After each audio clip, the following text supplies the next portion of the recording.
E vamos para mais um vídeo sobre Anéis de Poder, que a gente já tá vendo que essa série tá dando o que falar cada vez mais, tá entregando mais a cada episódio.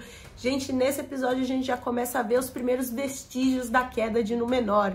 Também vemos o que os anéis podem fazer com as pessoas, no caso aqui com os anões, que já foram forjados 7 anéis dos anões mostrados nos filmes de Senhor dos Anéis. Também podemos ver o primeiro vestígio dos poderes do Um Anel. E também a gente pode ver outras coisas, como o Sauron tá usando a palavra ruim para influenciar o Celebrimbor e também a galera ali que ajuda nas forjas. Gente, essa série pode estar falando que tá falando aí pela internet, todo mundo tá falando um monte de coisa, tá dividindo muita gente, mas eu acho que estão trazendo muito mais pessoas pro lado que estão gostando da série do que estão falando mal. E eu sou do time que tá gostando da série, tá bom, gente? Olá, pessoas, tudo bem com vocês? Eu sou Natália Monteiro e sejam muito bem-vindos a este canal e vamos continuar com as nossas análises maravilhosas dessa série Anéis de Poder do Senhor dos Anéis. Mas antes da gente começar a falar, que eu tô aqui louca pra falar, já deixa aquele like pra vocês me ajudarem a fazer este canal a crescer, se inscrevam, ativa as notificações pra vocês não perderem nada que eu tô trazendo aqui toda semana, uma coisa bombástica, coisas que conectam a série com o filme, com tudo ali, eu vou trazendo curiosidades e muito mais, gente, olha, tô ficando maluca com essa série, juro pra vocês. E vamos lá, começando que eles estão dividindo em núcleos pra gente poder depois conectar tudo, como que eles faziam nos filmes. Eles dividiam em núcleos, contavam um pouquinho as histórias e depois eles juntavam tudo pra depois mostrar o que ia acontecer, porque eles têm todo mundo um inimigo em comum. E nesse episódio eles começaram a focar mais nos Númenóreanos, que no episódio passado não estavam falando muito sobre eles, e os anões, que a gente sabe que o Sauron começou a falar lá no Celebrimbor, né, para poder forjar os anéis, que ele não queria forjar para os homens, porque ele acha que os homens são traiçoeiros e tudo mais, tem aquele negócio do ego, né? Tudo bem, mas ele aceitou forjar para os anões, que ele sabe que os anões têm uma certa sabedoria com relação ali ao minério e tudo mais, e também porque a matéria-prima dos Anéis de Poder é o Mithril. E o Mithril tem aonde? Somente nas montanhas. E quem consegue extrair, quem tem aquela, vamos dizer, maestria para extrair o Mithril são somente os anões. Então ele acaba fazendo aquela parceria para poder conseguir fazer mais anéis. E o Sauron ali, ó, naquela palavra ruim, né? Cochichando ali pra poder ludibriar ali a galera, pra poder começar a forjar todos os anéis, pra poder controlar todo mundo. Porque ele ainda não tem força, ele ainda não tem aquele poder todo pra poder comandar todo mundo, igual ele tentou fazer, a gente viu nos primeiros episódios, ele tentou conseguir um exército com os orcs e foi traído. Só que dessa vez ele vai tentar de uma outra forma. Como a gente tá vendo, ele tá conseguindo. Ele tá conseguindo através da sua influência, transpassando a sua intenção nos anéis. E nesse episódio vai ser forjado, já foram forjados, os anéis dos anões. Então, no episódio anterior a gente viu que eles forjaram, fizeram a matéria-prima lá, tudo bonitinho, conseguiram convencer os anões. E nesse episódio os anões já estão com os anéis. E o primeiro a utilizar o anel é o rei de Khazad-dûm. Estavam com um problema lá que a montanha estava sem luz, então toda a plantação deles estavam morrendo, tudo que estava acontecendo de coisas naturais que precisavam da luz solar estavam morrendo, então eles estavam sem aqueles recursos de plantações, que eles faziam aquele esquema dos espelhos, tipo os egípcios, né? Então eles precisavam de alguma coisa ali, saber aonde cavar para poder chegar à luz sem poder desmontar a montanha inteira em cima da civilização ali dos anões. Então as moças lá não estavam conseguindo, né, escutar mais as montanhas, a montanha ali em si, não estavam conseguindo, elas tentaram escutar, elas eram as que escutavam a montanha durante séculos, anos ali, milênios, e não estavam conseguindo mais. E o anel iria curar. O rei põe um anelzinho lá e começa a escutar aquele cochicho, igual a Galadriel escuta, o outro rei também escuta, todo mundo que utiliza o anel escuta aquele cochicho, aquele...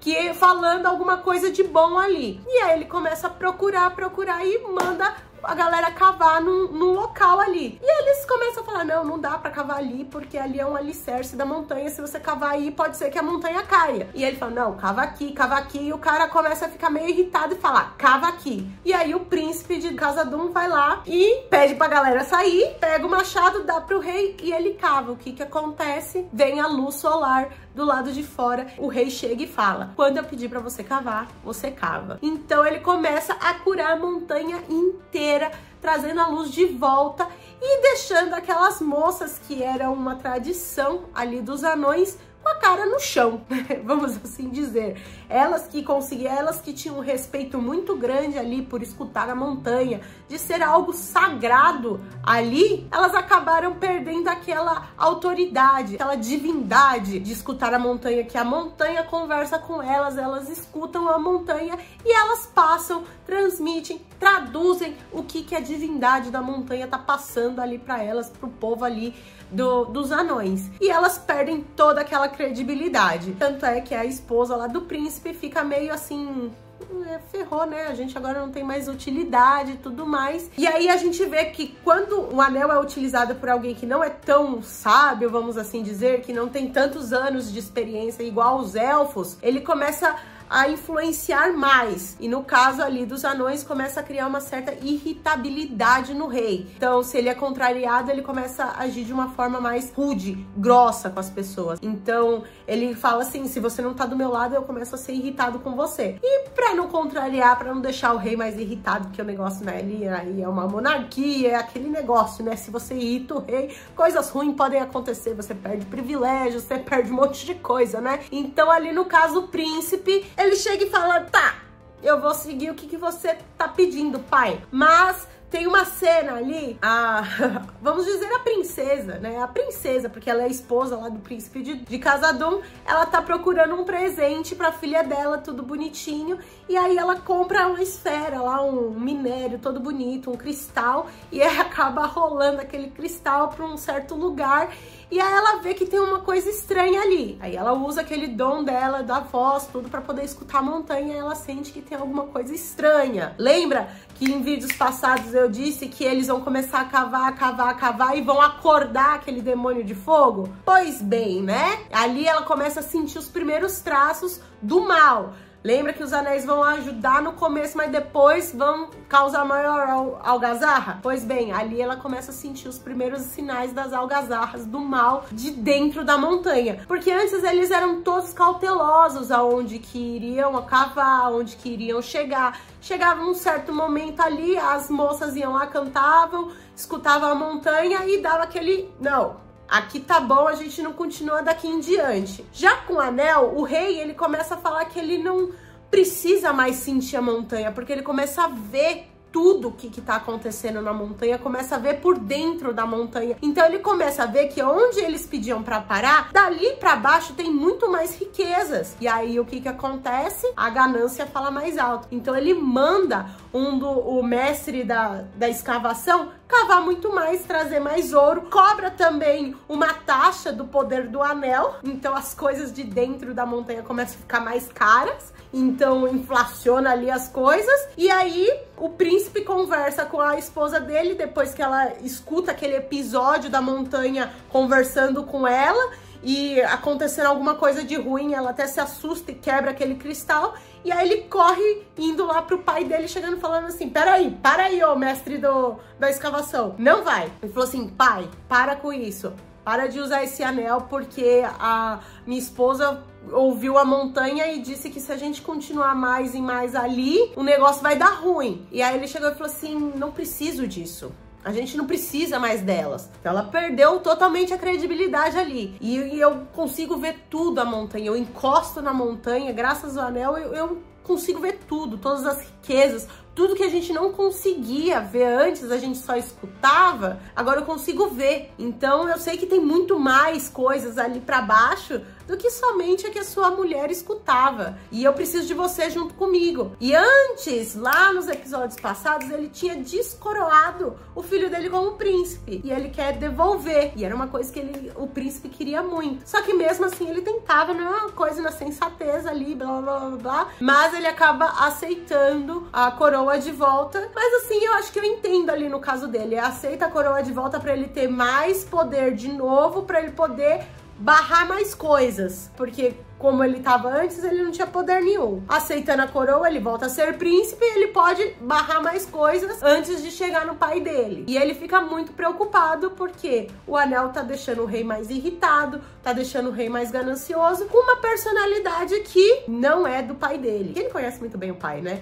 Por mais que o pai dele seja cabeça dura, irritado e tudo mais, blá blá blá, que a gente sabe dos outros episódios, tá um pouquinho a mais, tá um pouquinho além, tá um a mais. Com aquela coroa de novo, com aquela credibilidade de novo, talvez ele possa segurar mais. Então, quando ele volta pra casa pra conversar com a esposa, ela chega e pergunta: realmente, você conseguiu fazer que seu pai parasse de usar o anel? Ele falou: não, eu tentei. E aí ele mostra que ele conseguiu de volta a coroa de príncipe. E aí ela fala que tá com medo por tudo que ela viu ali. E aí ele falou assim, a gente vai dar um jeito. E aí vai pro núcleo lá do Celebrimbor. Teve uma cerimônia ali de sucesso com os anéis, que os anéis estavam funcionando, tudo mais, lá, lá, lá, lá, lá. Mostrou a porta de Durin, aquela porta que mostra no Senhor dos Anéis, a Sociedade do Anel. Que, gente, quando eu vi aquela cena, eu falei, meu Deus, é aquela porta onde que o Gandalf chega e fala, diga amigo e abra. Que dá aquele auê todo lá, antes do pessoal entrar em Khazad-dûm e ver que tá tudo destruído.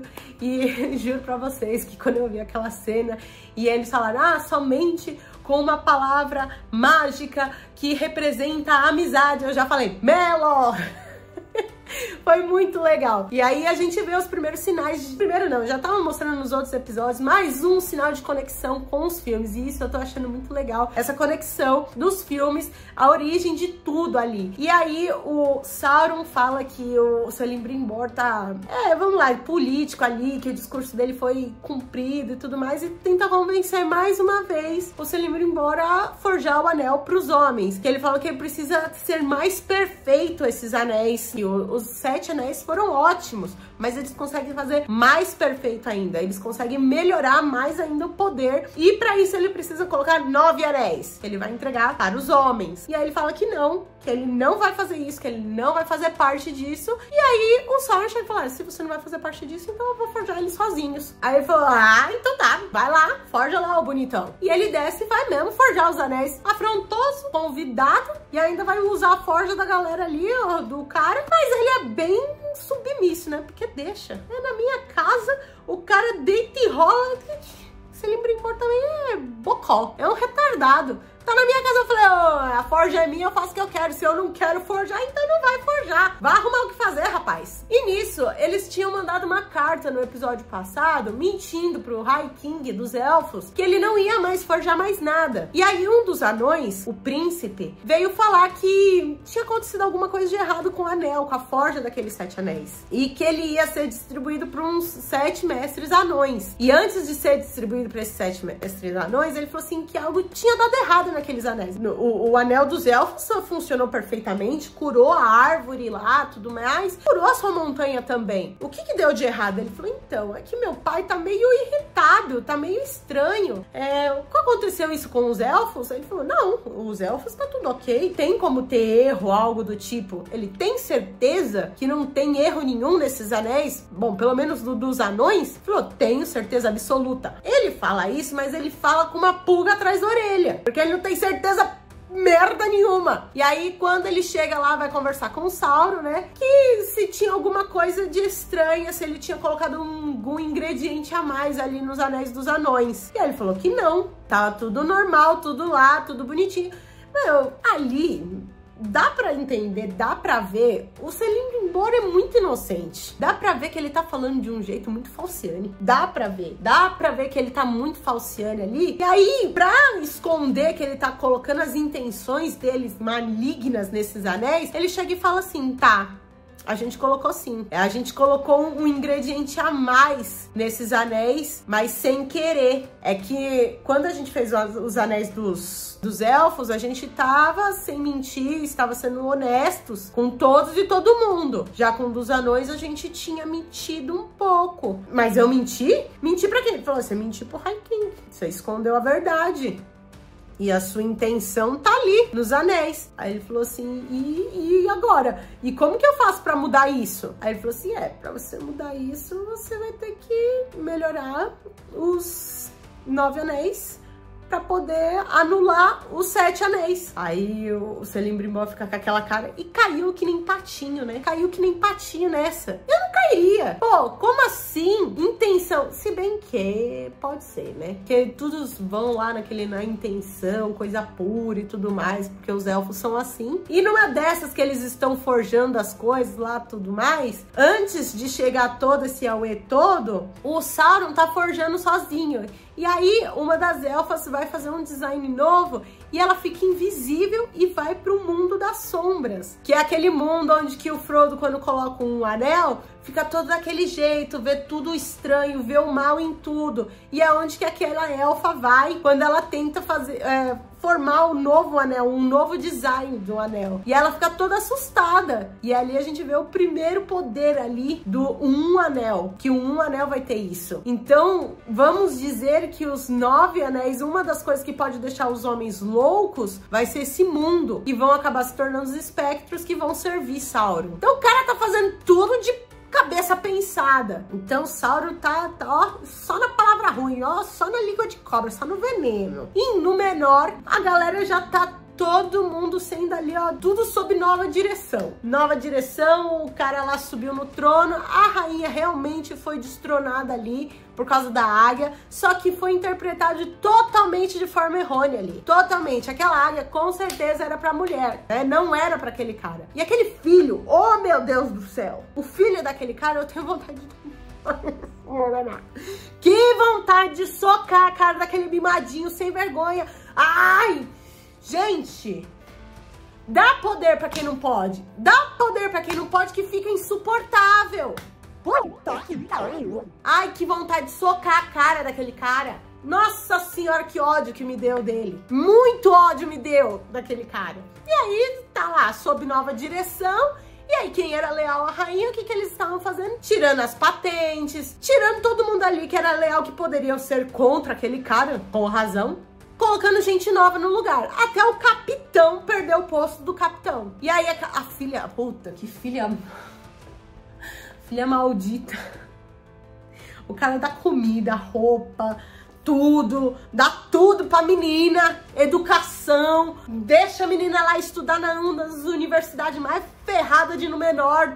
Como ela agradece? Traindo o pai. Apunhalando o cara pelas costas. Nem tava lá na Terra-média pra saber o que aconteceu. E culpa o pai pela morte do irmão. Sendo que o irmão tá lá vivo, lindo, saudável. Com o coração partido, tudo bem. Porque tomou um pé na bunda. Mas tá vivo, saudável, respirando. Não sabe de nada e traiu lá o pai. Não dá pra entender. Mima seu filho. Mima no seu filho que dá nisso. Tem que dar, ó, um pouquinho de ensinamento, valores pra pessoa. Que senão vira um retardado. Ai, que vontade. E nisso, lá nessa sob nova direção, o capitão continua sempre leal à rainha. E a rainha revela que precisa saber mais sobre aquela esfera, sobre aquela relíquia. E que naquela relíquia ela viu a queda de Númenor. E a queda de Númenor começa com o quê? Com o reinado desse cara. E no meio da coroação, quando o capitão foi pegar aquela esfera para poder entregar para a rainha, ele teve uma visão. E aí ela pergunta, o que você viu? Ele falou assim, eu não vi nada, não consegui entender muito bem, foi muito rápido. Aí ela meio que dá um chacoalhão nele, o que você viu? Ele falou, eu tava saindo, eu estava sem uniforme, de fato, tava tudo encinzentado, eu tava sozinho no meio da floresta, tava tudo muito estranho. E ali ela revela que ela tava sempre vendo que chegou uma época quando o pai dela começou a ficar doente, que ela começou a ver aquela esfera, que a queda de Númenor começava com o reinado desse cara. E que aí eles tinham que fazer alguma coisa pra mudar aquilo. E a gente sabe que se há a queda de Númenor, e a gente sabe que nos filmes teve a queda de Númenor, não vai funcionar. Não vai funcionar de nenhum jeito. Ela chega e fala que ele precisa tomar alguma atitude, juntar o máximo de pessoas possíveis para poder salvar essas pessoas. Será que ele vai conseguir? Não sei. A gente sabe que há a queda de Númenor, mas será que ele vai conseguir salvar algumas pessoas? Ela vai conseguir se salvar? A gente não sabe. A gente precisa ver nos próximos episódios. E o filho dele, o outro, ele não conseguiu salvar. Por quê? Porque aquele fela de uma puta matou ele quando eles estavam fazendo lá aquele funeral todo bonitinho lá num santuário tudo. E chega aquele nó cego, sem noção, tapado e me mata o cara. Ai, gente, tem umas coisas que dá vontade de... Ai, que ódio. Deixa eu parar por aqui, acabar o vídeo por aqui antes que eu comece a pirar. Porque eu fiquei com ódio nesse final. Ai, que ódio que me deu. E o capitão é preso no final porque ele pede pro filho dele não continuar na porrada lá, né? Com aquele merdinha. E aí ele fala, tá bom, pai. Tudo bem, capitão? E ele acaba sendo morto por aquele... Ai, vocês estão vendo, né? Que eu fiquei um pouco com raiva desse cara. Que vontade de ruim. Então é isso, gente. Espero que vocês tenham gostado desse vídeo, dessa minha análise desse episódio, do 5º episódio de Anéis de Poder. Então se vocês gostaram desse vídeo, deixa aquele like, tá bom? Pra me ajudar a fazer esse canal a crescer. Se inscrevam, ativem as notificações, que ajuda muito pra vocês não perderem outros episódios, outras análises aqui, tá bom? Não se esqueçam de me seguir nas redes sociais, é tudo @NataliaAmonte, facinho, facinho, facinho, tá aqui aparecendo na tela, tá bom? E espero não estar irritada no próximo vídeo. Ai, porque, oh meu Deus do céu, porque aquele moço tinha que morrer, gente. Pô! Ai, que ódio que me deu. A gente se vê no próximo vídeo. Um beijo, até a próxima. Tchau.